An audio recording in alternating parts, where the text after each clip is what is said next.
Welcome to EIS Services Orientation.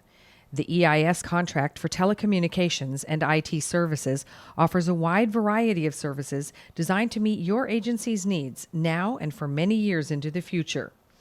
The following materials focus on many of the services available and offer you ideas on how to better understand what is relevant to your requirements.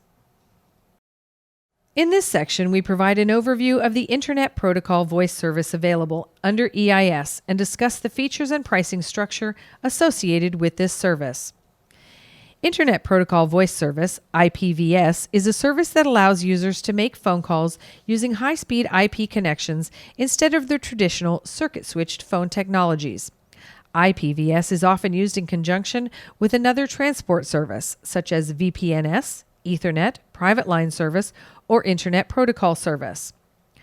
IPVS enables voice communications to be digitally transferred and routed over data networks.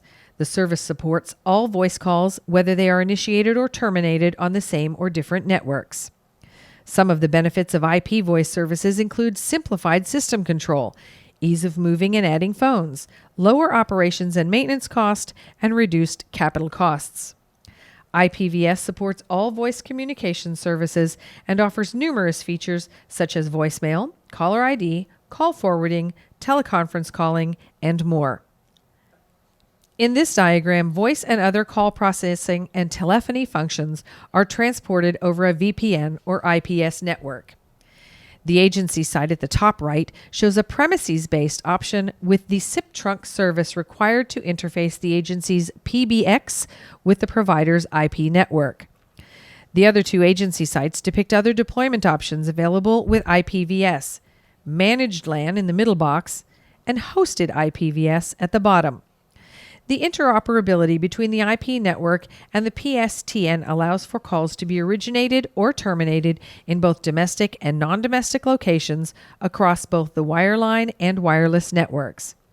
Subsequent slides contain further details on the deployment options and pricing for the IPVS service. IPVS comes with a large number of standard features that are included in the setup and monthly service charge. They are listed in the included features table as shown here. There are two features for which there is an additional setup and monthly service charge. Those features are the IPVS voice mailbox feature and the IPVS auto attendant feature, as shown in the feature pricing instructions table copied from the EIS RFQ. IPVS has two deployment options, hosted or on-premises. With the hosted deployment option, the contractor owns the phone system and manages and maintains the equipment for the agency. With the premises-based option, the agency owns and manages the hardware and maintains the equipment, for example, phone system servers, routers, and cabling on their premises. There are obviously a number of reasons an agency may choose one of these options. Economic reasons is one. One agency may find it more cost-effective to have the contractor own and manage the phone system, hardware, and equipment. Another agency may find that the premises-based solution is more cost-effective. Security concerns are another reason an agency may prefer the premises-based solution over the hosted solution. With IPVS, there is also a managed LAN option. With the IPVS managed LAN option, the contractor provides, manages, and maintains the equipment needed to implement IPVS on the agency's premises. The managed LAN option extends IPVS all the way to the end user, that is, the telephone handset. The agency is responsible for some portions of the service, such as power, facilities, rack space, cabling, and wiring. Note that under EIS, this managed LAN service supports only IP voice and no other services, that is, not data or video, unless requested and approved by the OCO. The managed LAN option is something that is popular for many small to medium agencies that do not have the expertise in-house. Larger agencies will usually have a help desk and the support staff with the knowledge and skills to manage and maintain the IPVS LAN themselves. SIP trunking is another option. Session Initiation Protocol, SIP, trunking is a service that provides a direct IP connection between a SIP-enabled private branch exchange, PBS, system on the agency's premises, a private domain, to the contractor's SIP-compliant IPVS network, the public domain. It may be used to carry voice over IP, video conferencing, instant messaging, or unified communications. Modern IP-based networks often combine access for voice and data from the customer location, since IP voice and IP data may travel over the same lines. So ordering and billing for IPVS will include making sure that there is sufficient access capacity for the voice requirements on the access circuits, and that the right types of connections are available to support telephone calls and data usage. There are more complex methods of pricing IPVS than those few shown here. You should seek out additional technical support from your agency and your provider for engineering access connectivity in the most efficient manner to meet the needs of your agency's location.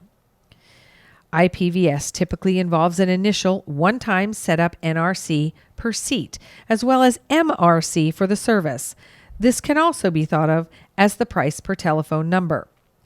The locations involved in the call, that is, the originating and terminating countries or jurisdictions, can affect pricing.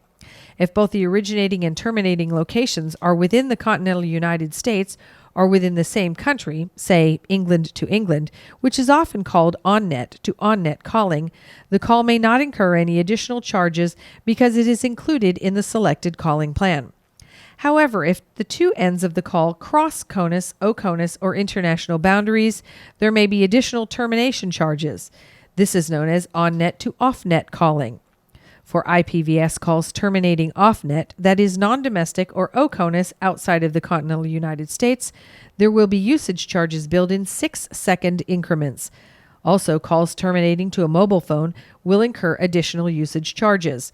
There are CLINs in the EIS contract to account for these situations. Features may also play a role in the pricing of the service. Agencies may want to add optional features such as voice mailbox feature, which is the feature where a caller will receive a recorded message that says, "Leave a message." The auto attendant feature will also add to the pricing of the service. Auto attendant is the feature where a caller receives a message that says, "If you know your party's extension, press 1 now." These features, which are priced based on per seat, will add to the cost of the service when ordered.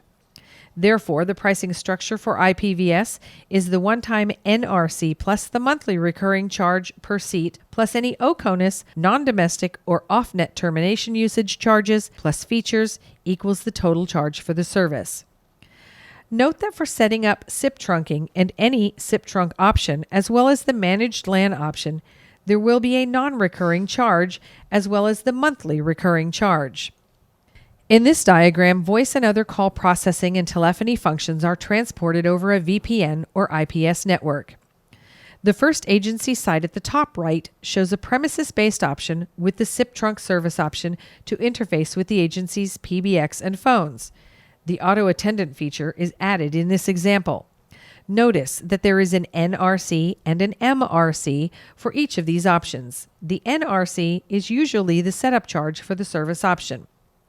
At the bottom right is an example of an agency with the hosted service option and the voice mailbox feature. Again, there is an NRC and an MRC associated. In the middle is an example of a premises-based managed LAN option. There is also a hostage managed LAN option as well as the premises-based option, so it can be either. This example shows the CLINs for the premises-based option.